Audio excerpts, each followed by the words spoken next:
Right now. When you move out of your apartment, you probably plan to use that security deposit you paid for other expenses. But what can you do when your landlord keeps the money without explaining why? Yeah, it's what one woman is asking our Amy Davis this morning. Amy is here now with that answer. Good morning. Yeah, good morning, Owen, Sophia. So the Texas security deposit law sets very clear timelines that landlords have to follow. In this case, a renter named Siobhan called to say that she left her apartment in North Houston back in December. Not only did her landlord not give her deposit back in the required 30 days, months later, the landlord notified Siobhan that they were charging her even more extra for cleaning.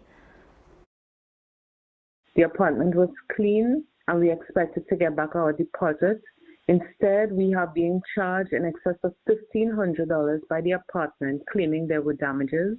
We have a video that shows the apartment was clean to prove that there were no damages. Siobhan did exactly what all renters should do. If the apartment managers won't come and do a walkthrough with you on the day that you move out, you should document the condition of your apartment by taking pictures and video.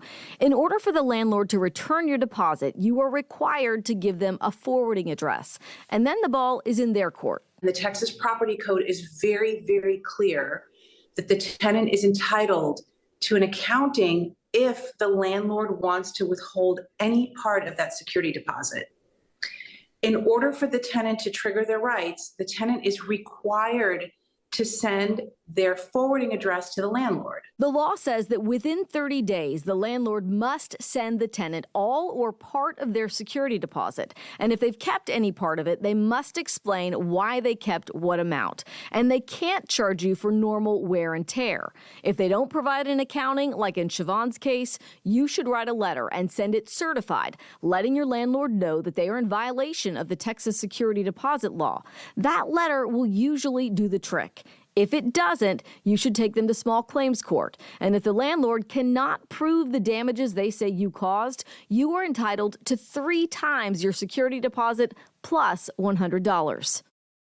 All right, so on click2houston.com, we're making it really easy for you, linking you to a template letter. If you don't know where to get started, you just print it out, fill in the blanks, and you can send that to your landlord, demanding your deposit back, letting them know that they're in violation of that law. Usually as soon as the landlords realize that you know the law and you sort of spell it out for them, then you'll get that deposit back. Yeah, well, facing a 3 times penalty, yeah, they'll send it back unless they have those itemized deductions. Right, because once the 30 days goes by, then they can't say, oh, here's your itemized list. It's like, no, now you owe me the money. Right? Yeah. All right, Amy, Thanks, thank you Amy. so Good much for job. that.